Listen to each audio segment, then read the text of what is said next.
All right, so Jacob Castro joined by Jonny Parsons. Jonny, welcome to the program. Hey, thanks for having me. Yeah, man, no worries. So we were just talking a little bit earlier, and you are currently in Vegas at the PI. You're coming off a big win on Dana White Contender Series over Solomon Renfro, split decision. So how have things been for you since the signing? It looks like you're already taking advantage of the PI and stuff like that, or maybe you've been doing that in the past. Yeah, man, it's definitely been awesome. Not much has changed too much. Um, you know, I've been to the PI before, but definitely now it's a much different vibe. Like so already there, they got me set up. They got me an aura ring. They did a bunch of diagnostic tests on my body. They already had me set up. To get free food from there. So I don't have to worry about meal prepping ever again, and they also got me set up already with a bunch of Thorn supplements and like a schedule in which I should be like taking everything. So man, they're really in depth. And that's what I always felt like I've been missing was like the athletic side of things. Like I'm a fighter, I'm a scrapper, I'm a martial artist, and I would say I've always needed a little bit of help on the athletic side of things. And even recently in my last camp or my last few camps, as far as my conditioning, it's been a little bit more like scientific in the way where it's not like this crazy grind. Like there's sometimes in my strength and conditioning sessions, I'm like, I feel like I didn't even necessarily work that hard, but the results have been good. The past few fights I definitely felt probably the best I've ever felt. um and sometimes I think sometimes people are so addicted to grinding and going hard they like burn themselves out into the ground. So I've been feeling really good, so I'm excited to get even deeper into the science aspect of it.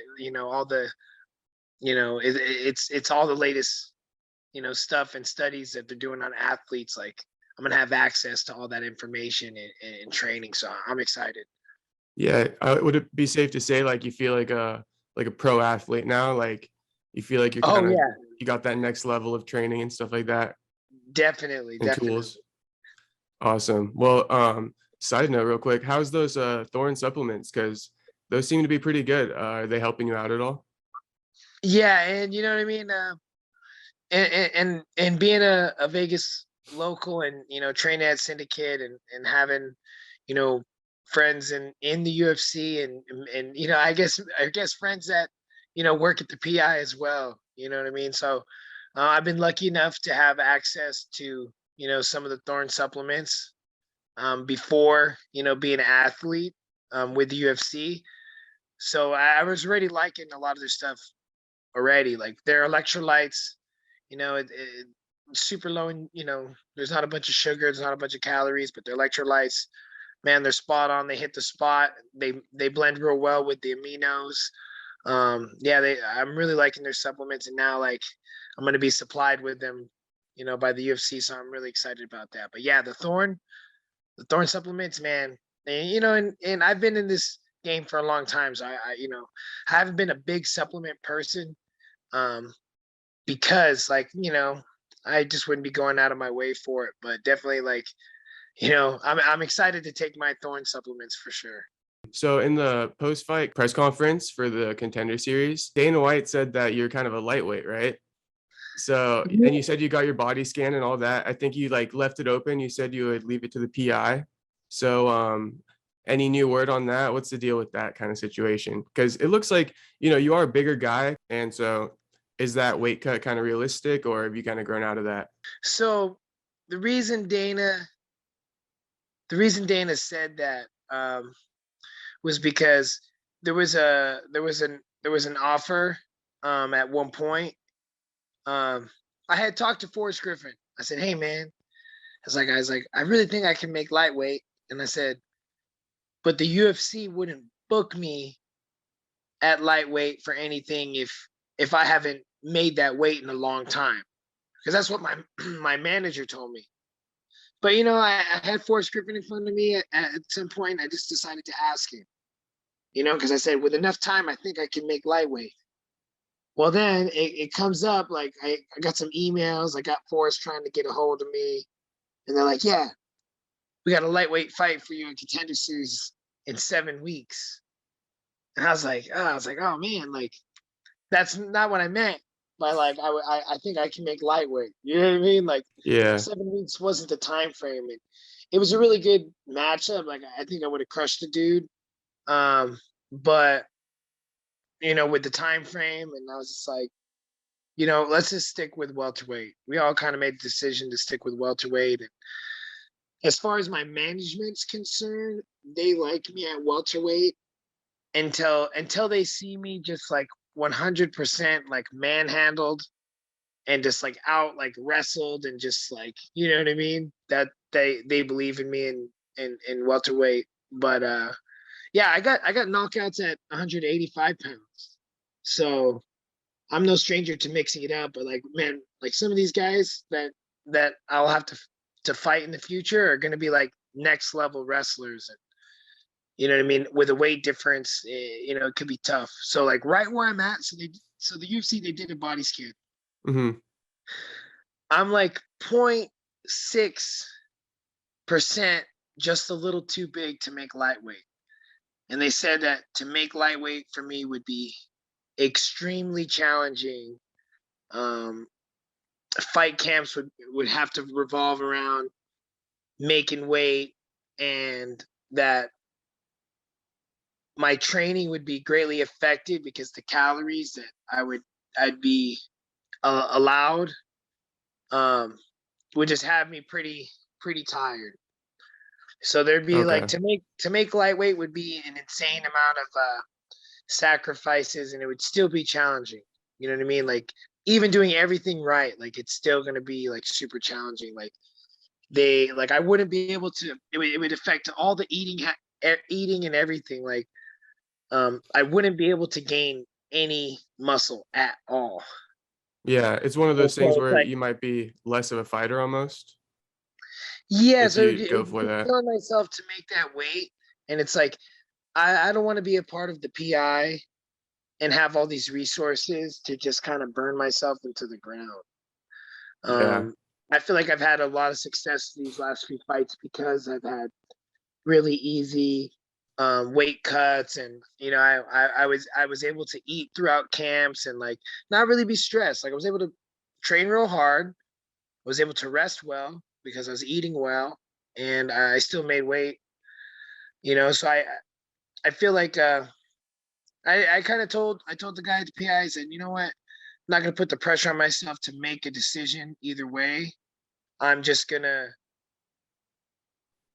work on just using the PI to get leaner and stronger. Because all the testing was based off lean body mass. Okay. So regardless of my lean body mass, I still need to work on getting a little bit leaner as far as like burning some fat, like getting a little bit more fat off of me, because you lean out for fights, but like I need to burn some like off season fat and get a little bit leaner, and that's gonna happen naturally as I gain a little bit more muscle. Hmm. But also for welterweight, they showed my stats at welterweight. It's like I'm also undersized for welterweight, where I have a bunch of room to gain muscle. Okay. All right. To So if where, you kind of so put on they a lot of gave me, muscle. yeah, they said that I have a bunch of room to gain muscle and still being able to effectively make weight at 170. Right on. Whereas like 155, I'd have to like I wouldn't. I'm actually 0.6% too much muscle. Yeah. So like I'd have to like work out a certain way. You know what I mean? Like You they have got to the go on more science. runs or something. Yeah. Yeah. Yeah. Something like that.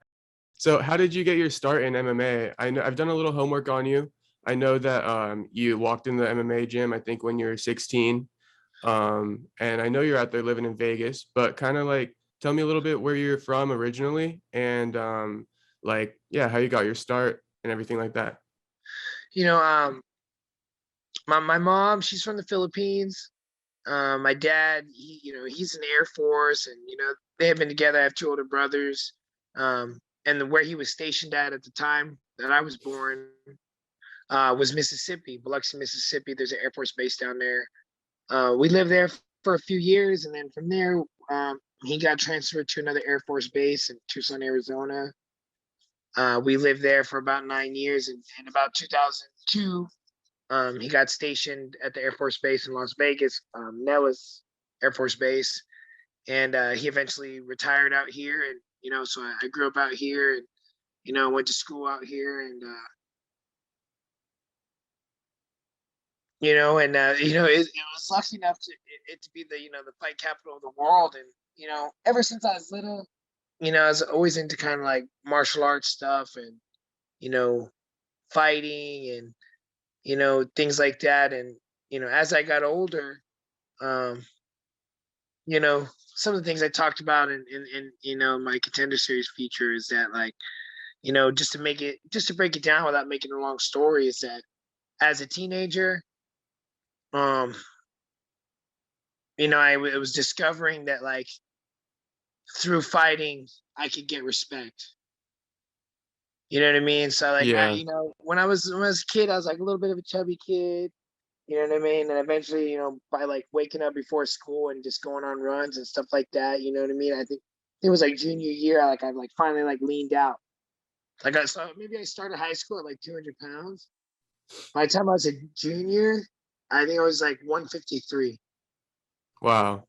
So, like, I really leaned out, and then, like, during that time, it was like in the process of that time, like, I was doing like, getting in the backyard boxing, getting a little bit of street fights, and I kind of really, really liked the feeling. You know what I mean? Not like I'm a bully. Was never like starting fights and stuff. A lot of times just showing people that I was ready to fight. And, people were like, "Oh shoot, you know what? Never mind." You know what I mean? Yeah. Hmm. Like, I wasn't gonna take nothing from nobody. You know what I mean? So if someone's like kind of running their mouth talking crap, and like almost like maybe they're starting to fight. It's like once they see, like, "Oh dude, no, okay, well, let's fight then." Then they're like, "Oh, okay, never mind." They kind of back down. So Yeah. just the fact that I was sticking up for myself, I didn't have to get in too many fights. Would it Um, be safe to say you were maybe getting bullied a little bit and that drove you to MMA, or because yeah, the whole well, I respect wouldn't say thing? like, yeah, you know what? I would say this. It wasn't necessarily like I was getting bullied by anybody. Um, but I would just say within my group of friends, like, I wanted to be a little bit more respected. Cause like Okay. these other, like, kind of like other people don't matter, but it's like the friends you're hanging out with every day, like what they think about you, kind of, I don't know, matters to you, if they're your Yeah. buddies or whatever. So, I kind of got addicted to, like, once everyone's realized, like, oh man, Johnny can scrap. Then, Yeah. like, to see all my friends start to treat me a little different and treat me better, it's like, okay, cool. You like I that got I feeling. got respect, because maybe, like, I wasn't the best skateboarder or the best dude on the bike or whatever. You know what I mean? And like some of my friends were like killing it. You know what I mean? So of course, like, the guys that like freaking kickflip in the 12 stair, they're gonna be the heroes of the freaking group of friends. You know what I mean? Yeah. But it's Well, like to go have ahead. that power and be like, oh dude, oh dude, someone, like, they want me to have their back because they know, you know what I mean, that I'll throw down. Yeah, and that kinda gave you a good feeling. It's almost like, Yeah, yeah. some friends are good at skating and you found that thing you're good at that would gain Yeah, you and then and then respect. and then once I got into the gym and I'm like hanging around older people who are martial artists, then I got addicted to getting their respect. Cause like being the young kid at the young talented kid at the gym, you know what I mean, who's being consistent, showing up all the time. When you're getting praise from like the older guys that you look up to, you get addicted to that. You know what I mean? Yeah. I would say like the first 2 years of training, like I was at the gym 5 days a week, going to both classes. You know what I mean? And as a coach now, sometimes people tell me, "Oh, I want to be a fighter. I want to do this. I want to do that." And I'm just like, dude, like, stop spending a bunch of money on privates. Find a gym that you like, and just, that the energy you like, the people are nice, they're teaching good stuff, you feel like you're learning, and just go to class. If you can find a sick gym that has a Muay Thai class and a Jiu-Jitsu class back to back, where you can just double up classes, you just show up to class every day. You know what I mean? Some people think the process to happen quick, but sometimes it takes a long time. But if you're not showing up every day, it's going to take even longer. You know what I Yeah. mean? Like training for a year, going 5 days a week is much different than training for a year going once a week. Yeah, definitely. Definitely. So I would just say for some people, they just gotta like, there's no shortcuts. Even if you want to be a fighter or whatever you want to do, like you got to be a student first. Like there's just so much to learn, and there's no shortcuts. So you just have to. Sometimes you got to go to class and then have the coach tell you the same thing over and over and over again until it's just like burned into your subconscious to where you don't have to think about it anymore. You just know. You can feel it almost. Were you homegrown at Syndicate? Was that the first gym you walked into in Vegas, or No, did because you I've move been there I've later been on? I've been training at in Las Vegas while I lived out here. I've been training for 14 years. So the first place I started out at was like a smaller gym revolving around fitness, but they had a Muay Thai trainer there. The Muay Thai trainer, he used to be one of the Thai trainers at a famous gym here in town called Master Toddy's. It's like the kind of first Thai coach and brought over like, coaches from Thailand to like train people. A bunch of people came from Master Toddy's, like had their start there. Gina Carano, Kevin Ross, Marvin Eastman, Stephen Bonner spent a lot of time, there, and there's a bunch of other, pro Muay Thai fighters. Maybe they weren't MMA, but a lot of pro Muay Thai fighters, kind of out of there. And, so I had my Thai trainer, he worked a lot of guys and, he's making money teaching fitness classes. But the gym also had some jiu-jitsu classes, and they also, 3 days a week, they had like a Muay Thai technique class, where we put the shin guards on. When we sparred, we were required to wear headgear, 16-ounce gloves, and, we drill some techniques and then, do some sparring and stuff. And, so that was just like the regimen. So he was like, mostly teaching fitness classes, and the gym was like, even though there was like fighters and stuff, it wasn't like a hardcore fight gym, but there were guys that trained there that did compete and do some extra training and stuff. And, that Thai trainer, he did have experience like working with pro fighters and stuff like that. Even during the time that he was working with me, he was still working with people. But yeah, that's kind of where I started there for the first 2 years, just kind of learning jiu-jitsu and then very, very traditional Muay Thai. And then after that, when it was kind of time to step it up, at the time, my Thai trainer was holding pads for Vanderlei Silva. So Vanderlei Silva had a team here in town, one fight team, and he was like, all right, now it's time for you to go train with these guys. And then I started, and then my Thai trainer brought me over there, and I was training with, Vanderlei Silva. I was sparring Vanderlei Silva sometimes twice a week.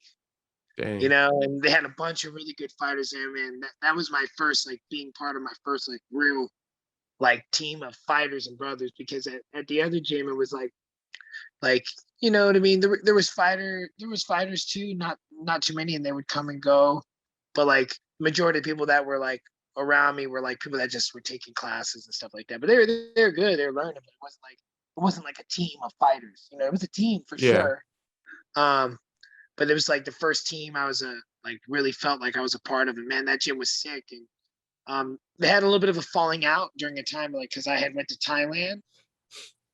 There was a little bit of a falling out with some of the coaches and fighters at that gym, and a bunch of people had left. And so when I came back from Thailand, a handful of the guys that I used to train with at Vanderlei's were all training at Syndicate. So when I came back from Thailand, I went over there. That was about 2014, and then from there I was training at Syndicate. So Okay. now, yeah, that's a lot of years now. 2014. So I've been at Syndicate a while now. Since 2014, you said. Yeah, so like in the time I've been there, I've been blessed to train with a lot of good coaches, a lot of good fighters that have come and gone. And the Muay Thai class always had a sick trainer. And like over the years, I did the class because I'm a student. Like I go to class, and I've never thought I was above going to the class with the other students. That's where you get the work. And it's like, it feels cool now because like I've always coached, but it's like now I'm the coach at Syndicate. I teach the Muay Thai over at Syndicate, so it's a great feeling because I always felt like the people that have held that position were sick. Like I've Yeah. always thought that, like every coach that's held that position, I was like, I respected them. I was like, dude, they're sick. You know what I mean? And now it's come full circle. You know what I mean? I've sparred them all. They're good. They're sick. You know, I respect them. And then like, it makes it that much more special that I hold the position because like the position that I always thought was held by sick people, and now it's like it's mine. You know what I mean? And just to have the ability to help people like get better and like use my experiences that I've been through to kind of give them like, hey, dude, like this is the short, like, you know, people say there isn't, like, yeah, I said earlier, there's no shortcuts, but like sometimes I feel like I can give you guys a shortcut because there's just so much, there's so much to learn and so much to think about. And you got to like kind of prioritize what you're focusing on for what you need in that moment. You know what I mean? Yeah. So like even people that have experience, like what's even more great is that people that have like a lot of experience, they're even easier to help because I can like point out some details and then they can even get better. You know, and that's just crazy because I've been doing this 14 years, but I feel like there's like some things that like I feel like I just got right the past couple of years. Yeah. Well, like it just feels right. I got it right. You know what I mean? So yeah, that's just how crazy the game is. You know, it's always evolving. Yeah, and you got guys over there like Sean Strickland, right? Yeah. Another one of you guys, he's pretty good off the Contender series. What, Aaron Jeffries Yeah. is right? He's got the mullet too. Yeah. Yeah, So, man, he was he's pretty good. he's been with us for a while. He trained with us a couple of years ago too, but right now, yeah, he was out here for a few months this time around, but now he's back in Canada. Oh, okay. He's back out there. I was doing some homework on him too. It's really unfortunate, man. He's had 2 rough goes on the Contender series, but that last one was a dogfight for sure. Yeah, yeah, and you know he learned a lot from it. I think, you know, even me, you know, I was telling someone this the other day. I said, if I were to have like, you know, there's other opportunities, but I had Forrest Griffin tell me this. Like this was during the time leading up into my Contender series fight. At one day, you know, because Forrest, you know, he's right down the Syndicate's right down the street from the PI. So sometimes he pokes by, you know. He's good friends with John Wood, who owns Syndicate. And, you know, he came by and he was like, yeah, UFC's not really looking to invest in anyone over 30. Like, so right now they're trying to get fighters in young and build, you know, potential stars and things like that. They're not really looking to mess with someone older. So Yeah. like I went into this fight thinking like, oh man, like, you know, by the time I built another, like say I were to lose, by the time I build another win streak to get back on, if I was able to do that, because you know what I mean? Like MMA is starting to turn into boxing. It's like prize fighting. You know what I mean? Everyone's really picky and choosy about their records now. Everyone has like managers trying to pad their records. So it's like it's real crazy. You know what I mean? So like to get on Contenders, you gotta win 3 in a row, 4 in a row. You know what I mean? Yeah.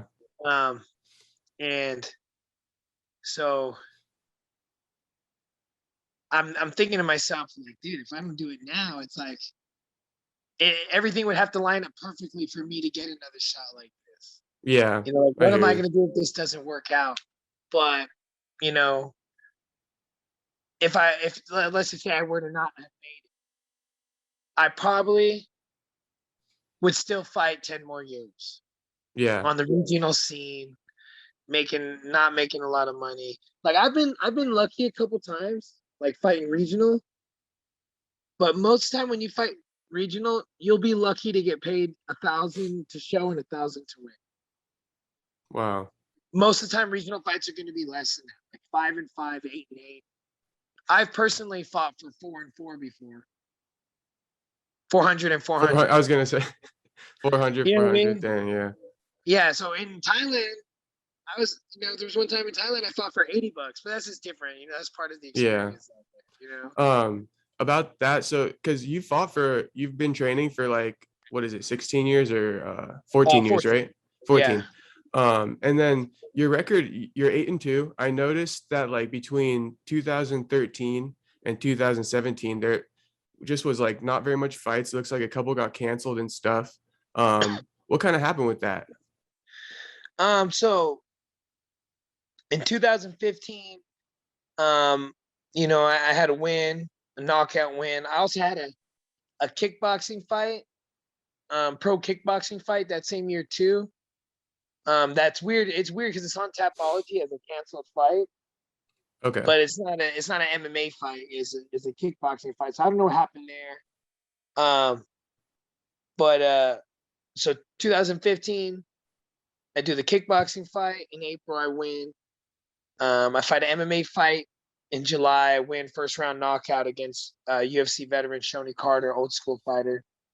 And then I was supposed to fight, and there's not many regional pro fights in Vegas. It's always UFC, or it's either amateur fight or UFC. They don't do too much regional pro fights in Vegas. That's why it's hard for me to find fights being a local.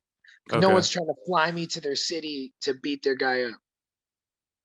So the only time to get flied somewhere else to fight somebody, they have to like 100% think they're gonna crush you. So sometimes that's what makes it hard to find fights.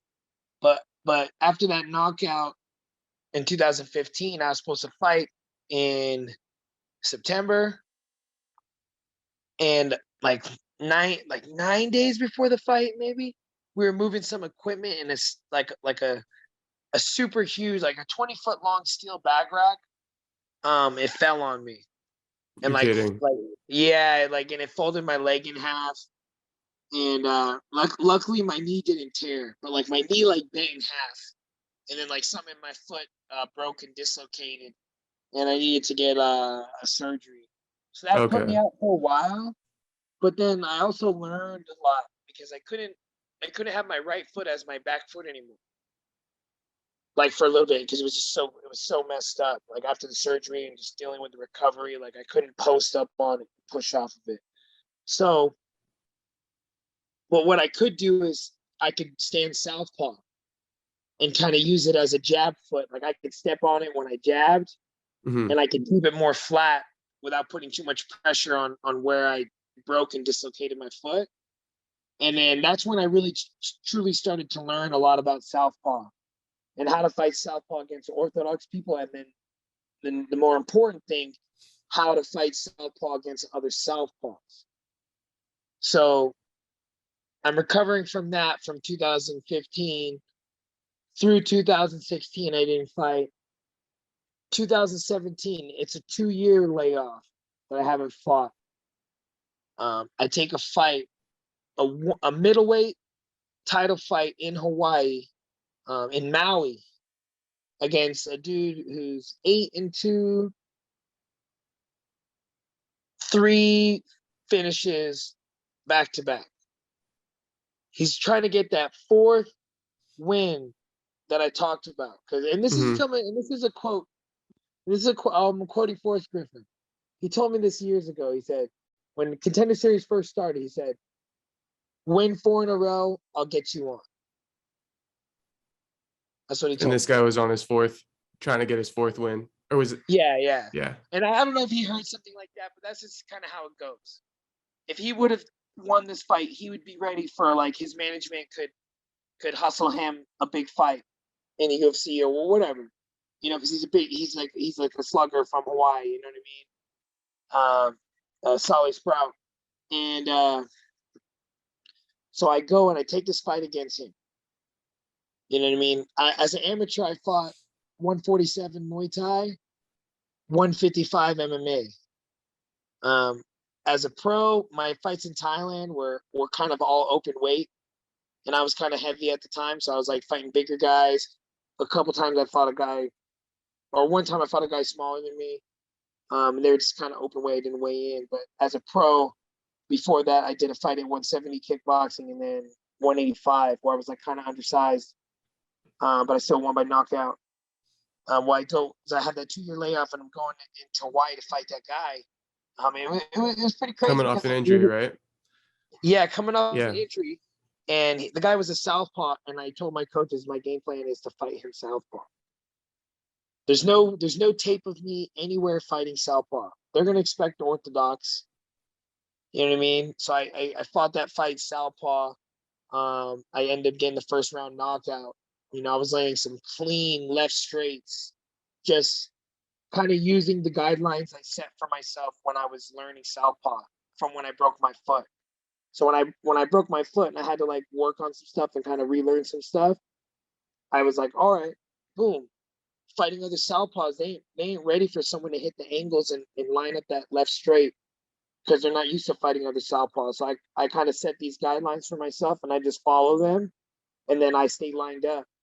And then it just really worked in that fight because, you know what I mean? I hit him with some hard left straights, dropped him one time, and then later, I had let him up after that, and we started banging again, and then just knocked him out. Like, for sure that again. You know what I mean? I'll send you that video sometime.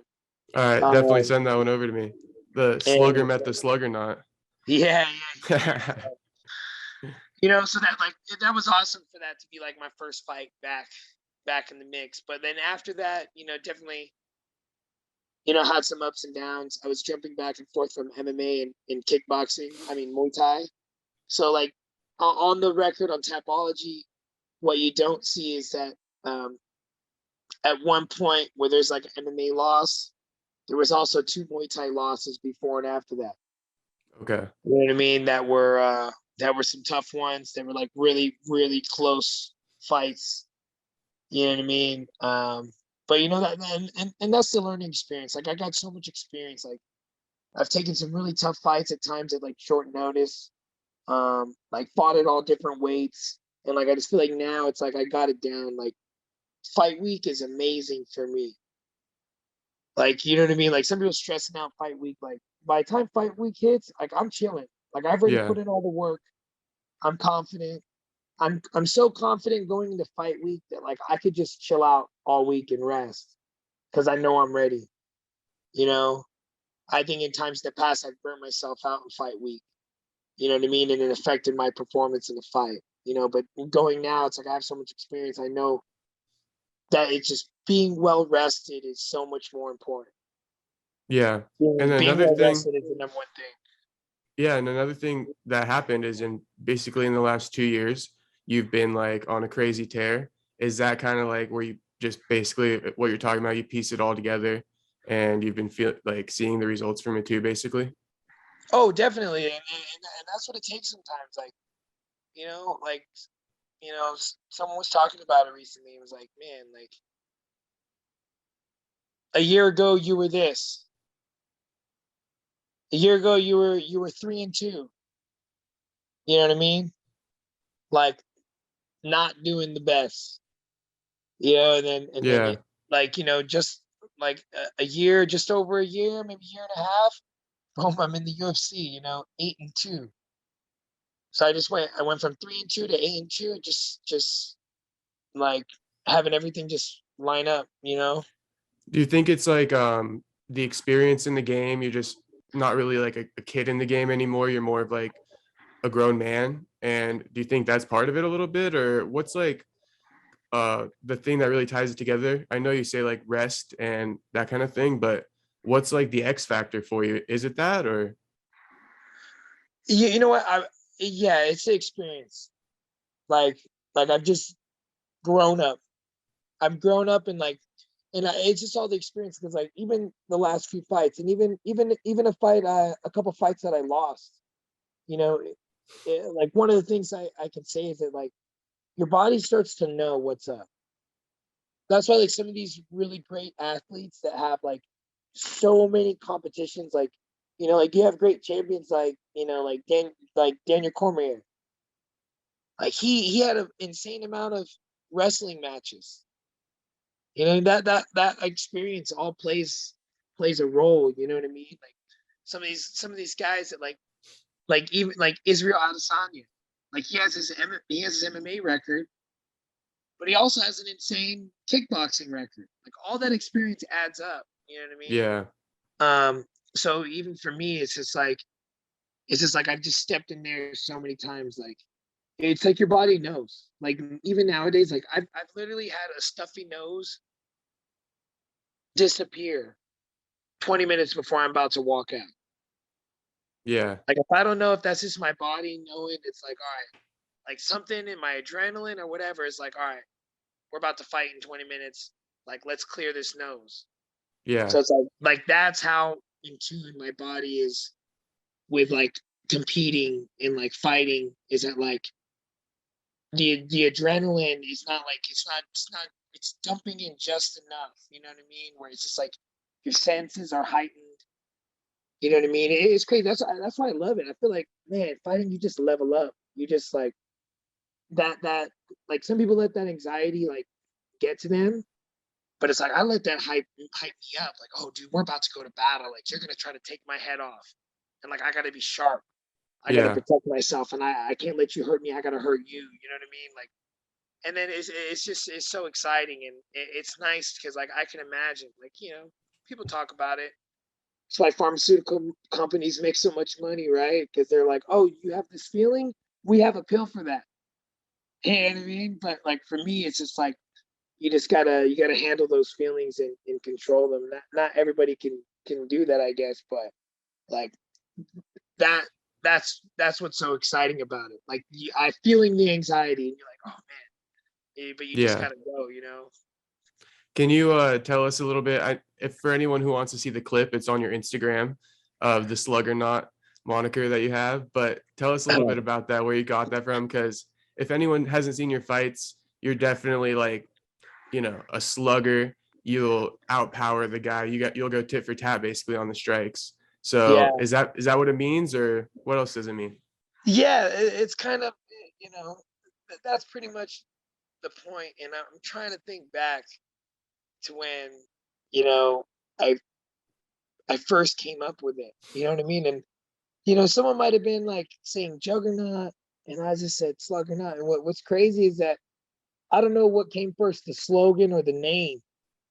But then, like, I just remember I've always said it, where it's like, when you stand in front of me, you got an important question to ask yourself: are you gonna slug or not? They call me the Sluggernaut, you know. So it's just Yeah, like man. I don't know what came first, the name or the slogan. You know Hey, what I it's mean? But killer. you know, I might have, you know, the name might have came first, and I said, all right, I need a cool slogan to go with it. So here's a funny story, talking like just about how I do things sometimes to possibly deal with anxiety. For anyone that deals with anxiety out there that could use some advice. So for the fight, I don't know if you've seen the Contender Series fight. I kind of had this crazy braid. My mullet Yeah. was all braided, all crazy. And so like after it was done, like the braiding lady left, and I very kind of felt a little awkward. Like I guess the word would be anxiety. You know, people love to use that word these days lately. I was like, okay, I was feeling a little bit of anxiety about the hair. And my coach comes out, Coach Wood comes out, and he's like, what the fuck is that? You know, excuse my Hmm. French. And he's like, what the Yeah. heck is that? And he's like, are you gonna take that out? And then now the anxiety's going up the roof. I'm like, oh dude, it looks all crazy. I don't know. Like I'm gonna be on national TV. I'm gonna be fighting with this hair, you know. And then like I went to look at it in the mirror, and then I came up with a name for it. You know, like a little slogan for it. You know what I Yeah. mean? And because like the way it was braided, it was kind of like a little trail. So I told the coach, I was like, no, coach, it's the path to victory. You know, There you because go. it was like a little path. You know what I mean? So I Yeah, it was just the like path to victory. it's the path to victory. Like it's all good. And I just was like, boom, the anxiety was gone. Like I was like, I wasn't worried about it. I was like, boom, Yeah. like how would you know if anyone says what's up with your hair? I'll be like, boom, and I'll have my little path to victory little slogan that I'll tell them. Like I'll show it to them and say path to victory, and then they'll laugh, and it's like it's all good. Like you know, like I got Yeah. an answer for it. When people say, "What the heck is wrong with your hair?" I'm gonna say it's the path to victory. You Yeah. know. You So I gotta don't have have to something worry catchy to about like say. feeling embarrassed or like, oh, is it look weird or oh, my anxiety's out the roof. Like once I told myself, boom, path to victory, then any of my negative feelings I had about it were like out the window. You know what I mean? And I felt confident about it because it was going to be the path to victory, and I followed it, and boom, I won. Yeah, and I even saw in the press conference too, you made a little joke like it's your headset or something like that. Yeah, So yeah, yeah, another joke there. yeah. Um, so it's a great conversation, man, and I'll let you get going on this one. But just what do you want to accomplish in the UFC? When are you looking to get in there? What's going on with you lately? So so this is great, because you have goals, right? Maybe the goal was like, I'm gonna get in the UFC. It's like, well, I'm here now. It's time to set new goals. So me and my buddy were talking about weight classes and stuff, and Dana already has said that like they're not trying to add any more weight classes. It's like off the table. He also once said that women would never fight in the UFC. So never say never. But after what the PI told me, maybe the move for me isn't um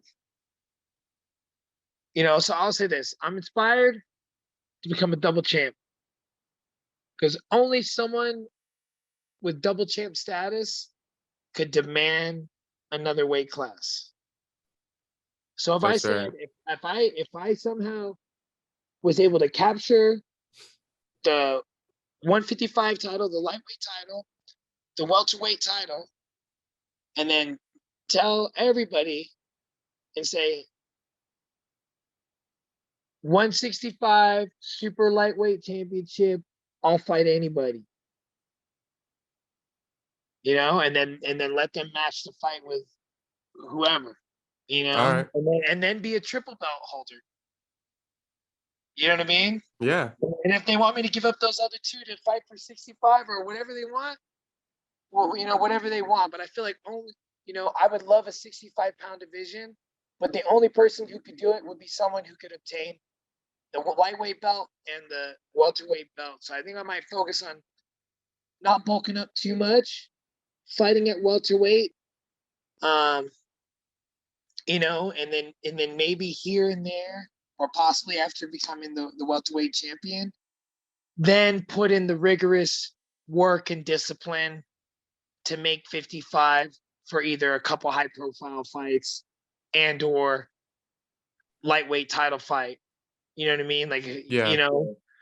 and not spend the majority of my career killing myself to get to 55. Okay. Maybe gain some notoriety from welterweight, and then use that to get some high profile fights at 55. But yeah, I would say that's my new dream. Okay. Double Right champ, on. double champ, lightweight and welterweight, and then being the guy that creates the 65 super lightweight championship. Yeah. That's the way it's got to be, right? You got to have big aspirations. So I love to hear it. And thank you for the time, Johnny. I really appreciate it. Last thing though, any word on getting a fight going or anything like that? Or when are you looking to get back in there? Do you have a time frame? So the the doctor the doctor knew about some stuff that happened in my fight camp. So after the fight, she put down a 45-day medical suspension. So at once 45 days is up, like I'm pretty much gonna be ready to take anything. I'm here in the UFC usually has 5 months ahead planned out, but there's always that opportunity to fill in spots that they need filled. So pretty much after I'm done serving this medical suspension, um, which I think will be probably done early December. So like starting December, I'll be eligible, to take some short notice fights. And like I don't know, I feel like people drop off often. Yeah. And I think a lot of Before even times contender series guys fill in. yeah, and yeah. So during like back in July, I actually even got an email. I got an email to take a short notice fight at welterweight against somebody, but it was someone I trained with, so it was just like I wouldn't have did it, but I actually missed the email. So I didn't see the email until after the fact. But it was just weird to see email from Sean Shelby, like offering like money and then an opponent, you know. Yeah. But I And think then you just everything missed worked it. out. Yeah, everything worked out for the better. So I'm pumped, and you know, pretty soon here I'll be ready to take a short notice fight. And I'm thinking that's the way it's gonna go. Awesome, man. So you're staying ready then, is what I'm hearing too. Yes, sir. Yeah. Well, hey, congratulations again on that win. You were even the underdog, so bigger congrats to you. More power to you, man. And Thanks, we're bro. looking forward to your debut as well. Thanks for the time, brother. All right, thank you. All right, man. Take care, Johnny. All right, you too, buddy.